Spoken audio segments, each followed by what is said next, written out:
I remember the exact moment my whole family fell apart. It wasn't loud or dramatic, it was completely quiet. My sister set a small cardboard box in the center of the picnic table, smiled like she was handing out birthday cake, and said, "I got everyone a little something fun. My name is Madison Clarke. I'm 26 years old, and I grew up in Naperville, Illinois, one of those picture-perfect suburbs, where every house has a wraparound porch, and every family looks flawless from the outside. We had the barbecues, the Christmas cards, the matching pajamas. We had the kind of family that made strangers say, 'Oh, how lovely.' And for a long time I believed it too. That summer afternoon we were all gathered at my parents' house for our annual Clarke family reunion. My mom, Diane, had spent 3 days preparing food. My dad, Robert, was holding court at the grill like he always did, laughing that big laugh of his. The one that made everyone in the room feel like they were the most important person alive. My sister, Brooke, who is 3 years older than me and has always had a flair for the dramatic, had driven in from Chicago with her boyfriend and this mysterious bag she wouldn't let anyone peek inside. When she finally pulled out the boxes, I saw immediately what they were: DNA testing kits. The kind you see advertised on television. She had bought one for every single person at the table: our parents, our children, grandparents, our 2 aunts, our uncle, and even a couple of cousins who had shown up. "Think of it as a souvenir," Brooke said, still grinning. "It'll be fun. We can all find out our ancestry, maybe discover some long-lost relatives. You know how these things always reveal something interesting." I remember looking at my dad right then, just for a second. And I remember thinking his smile flickered. Not disappeared, just flickered. Like a light bulb with a loose connection. If you weren't watching closely, you'd have missed it entirely. But I was watching closely. I always watched my dad closely. He was the kind of man you paid attention to: charming, confident, magnetic. Everyone loved Robert Clarke, his colleagues, his neighbors, his friends at church. He coached my little league team when I was 9, even though he knew nothing about softball. He drove 4 hours in a snowstorm to bring me chicken soup when I had the flu my sophomore year of college. He was, by every measure I had ever used, a wonderful father. So I told myself I imagined the flicker. Most people at the table laughed and went along with it. My mom said something like, "Oh, Brooke, you and your ideas," but she took the kit. My grandmother, my dad's mother, Grandma Ruth, picked hers up and turned it over in her hands very slowly without saying a word. My aunts thought it was hilarious. My uncle made a joke about hoping he wasn't secretly related to anyone famous. Brooke had done her research apparently. She walked everyone through the registration process, explained how to submit the saliva sample, and collected all the kits to mail them in at once. She said she'd set up a family group on the platform so we could all see the results together when they came in. 3 weeks later, my father called me. I was at my apartment in the Wicker Park neighborhood of Chicago, making coffee and getting ready for work. I'm a graphic designer at a small branding agency, and that particular Monday morning I had a big client presentation. My phone rang at 7:45, and when I saw "Dad" on the screen, I answered immediately, expecting maybe a quick good morning, a reminder about something mundane. Instead, what I heard was his voice, tight, strained, barely controlled, saying, "Madison, what did Brooke do?" I set my coffee mug down. "What do you mean? She sent in the DNA kits. Are the results back? Don't play games with me." I had never heard my father speak to me like that in my entire life. There was an edge in his voice that I didn't recognize, something sharp and cornered. "Dad, I genuinely don't know what you're talking about," I said. "I haven't seen any results. Did something come up in yours?" The line went quiet for a long moment. Then he said, "Call your sister," and hung up. I stood in my kitchen for probably 2 full minutes just staring at my phone. Then I called Brooke. She picked up on the second ring, and when I asked her what was happening, she let out a long breath and said, "Maddie, sit down." I sat on my couch. "The results came in last night," she said. "I've been up since 3 in the morning. There's a profile on the platform, a man named Daniel. He's 32 years old, and according to the DNA comparison, he and Dad share enough markers to be father and son." The world did that thing it does in movies where it seems to slow down and get very still. "Brooke," I said carefully. "Are you sure?" "I triple-checked," she said. "And Madison Daniel reached out to me through the platform. He left a message. He said he's been searching for his biological father for 10 years. I didn't know what to say. My brain was running through every rational explanation I could think of: lab error, misregistered samples, some kind of system glitch, because the alternative was something I was not yet ready to look at directly. In the days that followed, my family fractured in ways I'm still piecing back together. My mother called me crying so hard she could barely speak. My dad stopped answering his phone entirely. Brooke was fielding calls from every relative who had seen the results on the platform, and she was simultaneously trying to communicate with Daniel, this stranger whose existence had just upended everything we thought we knew. It was Grandma Ruth who surprised me most. She called me 4 days after the results came in. I expected her to be devastated. She was 81 years old, and this was her son we were talking about. But her voice, when she spoke, was remarkably steady. "Madison, sweetheart," she said, "I have to tell you something, and I need you to listen without interrupting." I sat very still. "I have known for 30 years, she said, "that your father made a serious mistake when he was a young man. A woman called me when Robert was in his late 20s before he and your mother had you girls. She told me she was pregnant and that Robert was the father. She said she didn't want money, she didn't want anything from him. She just wanted me to know.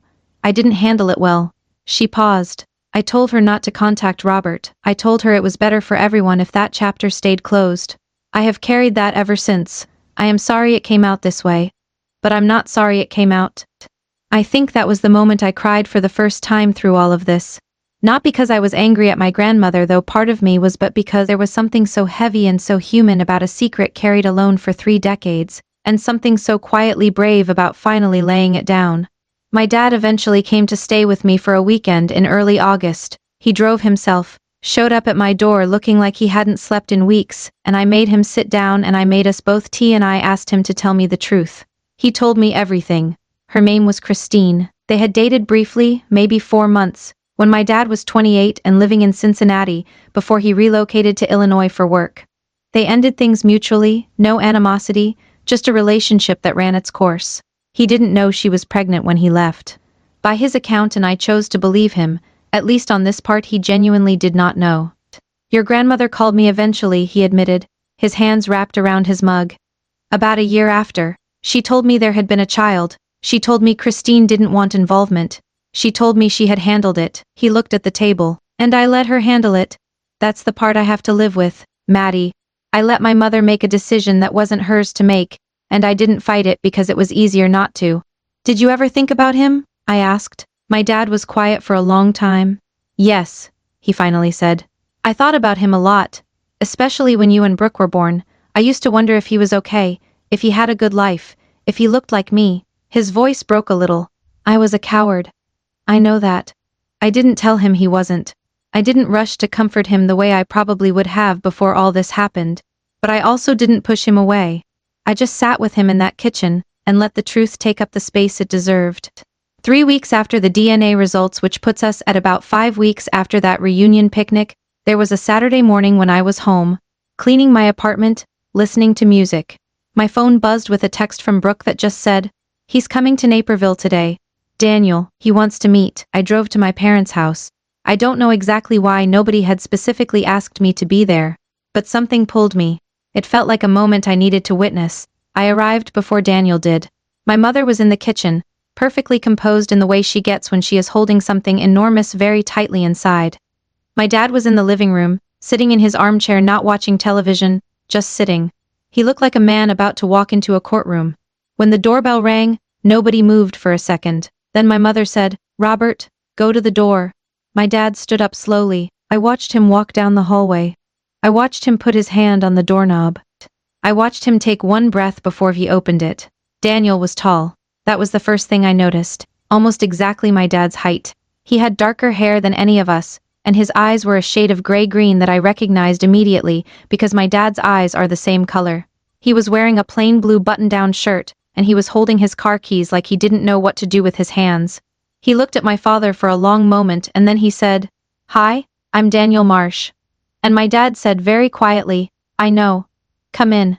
I stayed back near the kitchen doorway. My mom stood beside me. We both watched the two of them move to the living room and sit down across from each other like they were about to have the most important conversation of their lives, which I suppose we were. I won't share everything that was said that afternoon.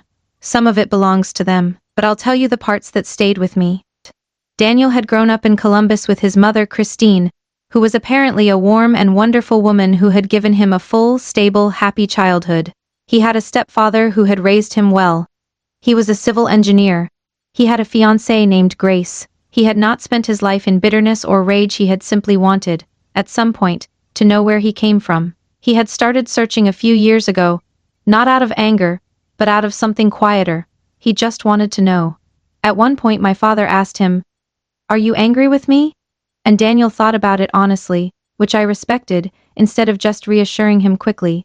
Then he said, "I was, for a while. But I had a good life. And I think being angry at you forever would just be expensive energy that I'd rather put somewhere else." My dad nodded slowly. "That's very mature.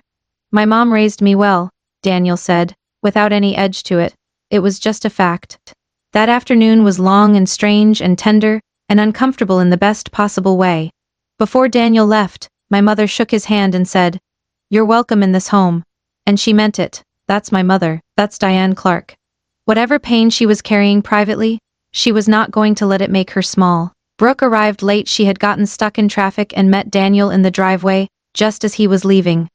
I watched them through the window. They talked for maybe 15 minutes. She was gesturing in that big Brooke way of hers. He was laughing at something she said. They exchanged numbers. After Daniel drove away, the five of us, Brooke, Mom, Dad, and honestly the enormous presence of everything that had just happened, sat in the living room together. Brooke said, "I want everyone to know I didn't plan this as some kind of scheme.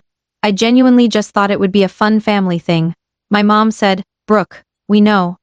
"Do we though?" Brooke said. "Because Dad looked at me like I burned the house down."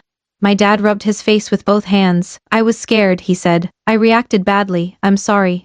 "I'm not sorry I did it," Brooke said carefully. "I think this needed to come out. I think Daniel deserved to know who his father was. I think we deserved to know he existed." Nobody argued with that. In the months since all of this happened, things have been slowly, and I do mean slowly, finding a new shape. My parents went to marriage counseling together, which is something they probably should have done years ago for other smaller reasons, and which this particular detonation finally pushed them toward. They're still together. They have hard conversations now that they didn't have before, and from what I can tell, they're having them honestly. My dad and Daniel have been in touch. They've talked on the phone a few times. They had lunch together in Columbus back in October, just the two of them. No pressure, no audience. My dad came home and told me it went well, and that Daniel had showed him pictures of his house and his dog and his fiancée Grace, who sounds lovely. My dad cried when he told me this. It was the first time I have seen my father cry since his own father passed away when I was 15. Grandma Ruth, she's not well actually. She had a small health scare in September, which I think accelerated something in her. She called Daniel herself. I don't know exactly what she said to him, but Daniel told Brooke that it mattered, that it meant something, and that's enough for me. As for me, I've been sitting with a lot of things this year that I don't have neat answers for. I've thought about what it means to love a parent and also see them clearly, not as a myth or a symbol, but as a flawed human person who made choices that rippled forward without their full understanding of where those ripples would land. I've thought about what honesty costs and what secrets cost, and I've decided that secrets are almost always the more expensive option in the long run, even when they feel like the safe choice in the moment. I've thought about Daniel a lot.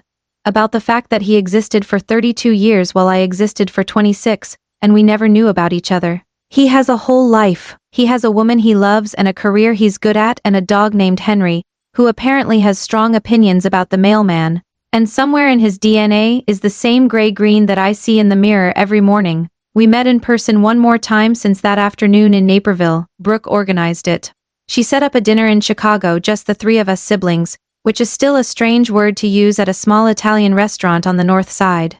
We ate too much pasta and talked for almost 3 hours. He's funny actually, quietly funny, in a dry way that kind of snuck up on me. He asked really good questions. He listened when I talked, really listened, in a way that felt oddly familiar. At one point during dinner he looked at the two of us and said, "I want you to know I'm not trying to replace anything.